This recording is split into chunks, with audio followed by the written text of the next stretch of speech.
Skype అనేది ఒకప్పుడు video కాల్స్కు పెట్టింది పేరు.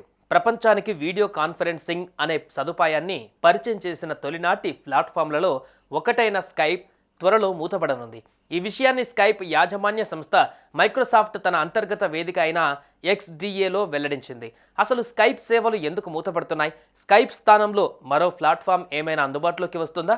ఉంటే ఎప్పటి నుంచి అందుబాటులోకి రానుంది? 2003లో స్కైప్ లాంచ్ అయింది. వీడియో కాన్ఫరెన్సులు, వాయిస్ ఓవర్ ఇంటర్నెట్ ఆధారిత వీడియో కాల్స్, వాయిస్ కాలింగ్ వంటి ఫీచర్లతో అనాది కాలంలోనే చాలా పాపులర్ అయింది. 2011లో స్కైప్ను మైక్రోసాఫ్ట్ కొనుగోలు చేసింది. అప్పట్లో వీడియో కాన్ఫరెన్సులు, వీడియో చాట్లు, వాయిస్ కాల్స్, వీడియో కాల్స్ కోసం స్కైప్నే ఎక్కువగా ఉపయోగించేవారు. అయితే కొత్త ప్లాట్ఫామ్లు అందుబాటులోకి రావడంతో స్కైప్ మార్కెట్ షేర్ కాలక్రమేణా భారీగా పడిపోయింది.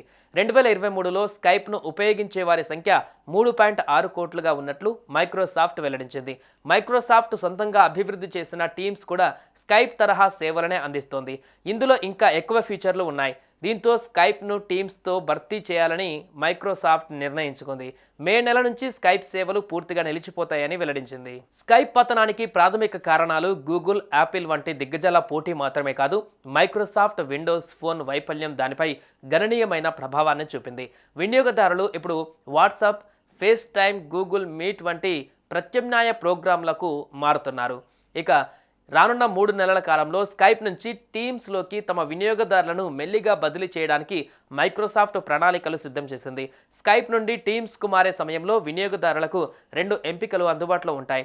వారు తమ ప్రస్తుత స్కైప్ డీటెయిల్స్ లాగిన్ అవ్వడం ద్వారా మైక్రోసాఫ్ట్ టీమ్స్కు ఉచితంగా మారవచ్చు. వారు సైన్ ఇన్ చేసిన తర్వాత అన్ని స్కైప్ చాట్లు, కాంటాక్ట్లు ఆటోమేటిక్గా టీమ్స్కు బదిలీ అవుతాయట.